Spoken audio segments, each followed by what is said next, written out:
What's up, everybody? This is Nick, and welcome to the first standalone Micro Mini Lightning Cast. And as always, I am here with my good friend and co-host, Eric. And Eric, today we are going to do a little thing talking about our nostalgia, our memories of voice acting in cartoons, movies, whatever we think of, whatever we thought of that kind of influenced us. And as always, we've only got 10 minutes to do it. So here we go. 3, 2, 1, go. Eric, tell me about voice acting. Voice acting is what shapes a cartoon or anime. The voice actor really matters. And growing up, what I remember most is not always the cartoons I watched, but the voices I heard. And when you heard more than one, you heard that same voice on multiple shows, it really, it brought things together. It just felt right. That voice you got connected to, let's say on a DuckTales, and you heard it on another series, and you're like, well, I'm going to watch this series too, because it's got that same sound or something similar, and you're just drawn to it. It made you realize that these two shows were connected. It was all in the same universe. I guess in the same universe. Like, you know, something like Mask may have had a similar voice to somebody in DuckTales, and you're like, this is all connected. Well, no, but it does. It's that when you hear somebody you've listened to for, well, what's the show run? About 20 minutes? Well, I don't care. That's now canon. Mask and DuckTales is now connected. Now connected in the same universe? It's the same universe. Well, if you say so. I'd have to see kind of some parallels there. More than there just yours. Many parallels. But when you hear the same voice and you've listened to it, say 2 or 3 seasons on a show, you get to really know that voice. You relate it to that character, and then when you hear that same voice somewhere else, it really brings back the joy you had in that first show. That's right. Well, and that's part of the reason why, like the movies, Transformers, people really wanted the voice actor of Optimus Prime to do Optimus Prime. Yes. And there was a little bit of pushback from the studio on that, but eventually crowd petition got it to be that voice actor. Yeah. And I can't remember his name right off the top of my head, and it doesn't really matter, because I remember that voice as a child. I remember watching that show, and I mean, everybody remembers the old Transformers movie, the cartoon movie, where Optimus Prime dies, and of course, you cried a little. Yeah, you shed a tear. I still do inside. But I mean, having that similar voice just brought back that nostalgia, brought back that. Even though I wasn't a huge fan of the Michael Bay movies, series, I mean, most of them are terrible. Pretty much all of them are terrible. All of them are terrible. But visually great. Visually great. So the voice acting, pretty well. It's the plot line and the way they move it forward. Right. I mean, just the parts with the actual actors are pretty much horrible. And that's crazy. The acting and I mean, anyway, the scripting, pretty much all of it. Everything, but the visuals and the voice acting? Yeah, the visuals and the voice acting are pretty good. Yeah. Especially Optimus Prime. But I mean, that was the thing, is that people wanted that nostalgia. They wanted that. No other voice actor could do the voice of Optimus Prime and pull it off, and that's the thing. Like you're saying, you listen to a voice, you listen to it, and then it would show up in another show, and you're like, this is going to be a good show. Exactly. And you really felt it. You were really excited about it. And I always remember as a kid when I would put the two together, like, oh, this is, you know, and I joke about continuity, but I would be like, oh, this is that guy that did Garfield, or this is that guy that did, you know, we've talked about it, like Tummy off of Gummy Bears.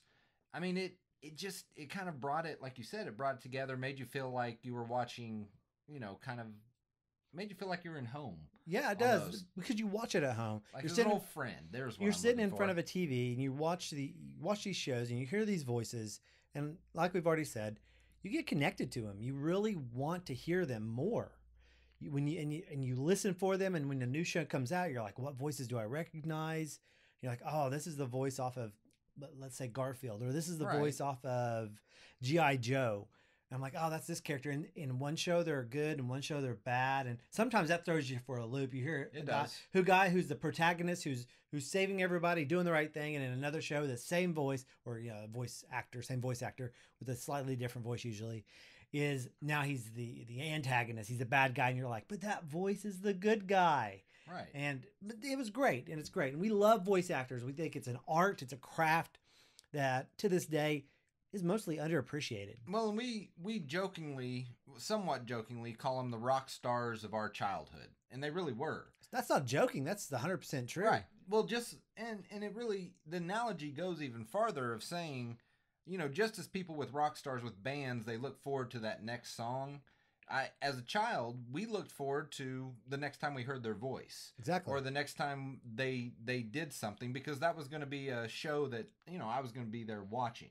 If they did a good bad guy character, you kind of wanted them to do a bad guy character. Exactly. If they played a really good protagonist, you really wanted them to be a protagonist in another show. Like you said, it did throw you off if they switched roles, because you're like, no, that he's not supposed to do that. Well, why is he hurting those small little woodland creatures? I also liked when you hear a voice and you're like, oh man, you hear a character and you're like, that's a great voice, a great character. And in the same show, you'll hear 2 or 3, or sometimes like these throwaway characters. You're like, that's the same voice actor. He's carrying half the like throwaway characters. Well, yeah, because they only have a few lines. They're not always hiring a bunch of new staff for these. Especially in the 80s. Yeah, exactly. It feels like, I don't know if it's my perception of the 80s and my childhood, but it feels like there's this core set of voice actors that you heard all the time across networks and shows and productions. Maybe 50 to 100 different voice actors, but there's 10 of them that work on this one, and then another set that works here, and they mingle, and you just always hear these very distinct voices, and man, it was fantastic, and we love that stuff. Oh, I mean, it was something that's incredible, and even like you said, it's something that even today amazes me. It amazes me that people can do, because I mean, you've heard my great voice impersonations. If you haven't listened to our podcast, you're really missing out. I do some great amazing voice acting. You know what? Hey, voice acting coaches, call me. Or agents, I should say. Agents. Call me. Well, you want the coaches to call you because you're going to give them some tips. Well, yeah. Look, this new generation, guys, talk to me. I'll coach you. I'll get you there. Let Nick guide you through your voice acting career. Yeah. You know what? I will get you a card later that will good. have my name and voice acting expert extraordinaire. That's an actual title given to myself by myself. Well deserved then. Yes, it is. But, it amazes me, these people that could do multiple voices and really give inflection to those voices. And it really was something, those voices were something that drove the plot along. Exactly. I don't know why developed the character. It developed the character. It made you comfortable with that character. Yeah. And also a good voice actor, they direct your attention to even small things.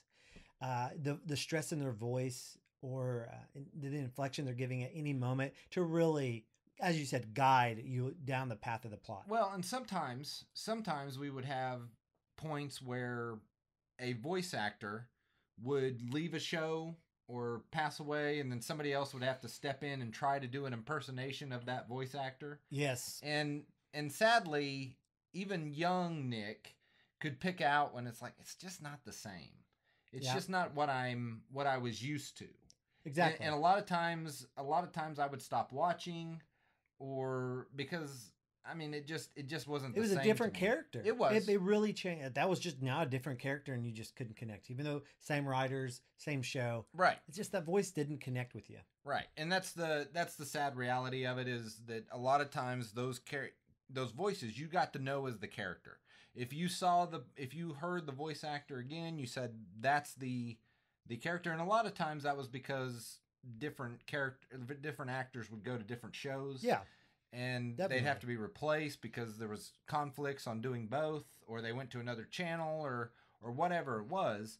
And then they'd be replaced, and it just, like you said, it wasn't the same. You'd lose interest in the show. Yep. Because that was the character that you got to know. That was the voice you got to know. That was the, that level of comfort you got to know. It was kind of like you'd watch it then, and it's like, I don't know this person. Exactly. Well, that's wrapping up our time for the MML. Oh, we're running out of 10 minutes here. Yeah, so, we are. Eric, any final thoughts? I'm excited for learning more about today's voice actors and learning more about the voice actors that we grew up with. Right.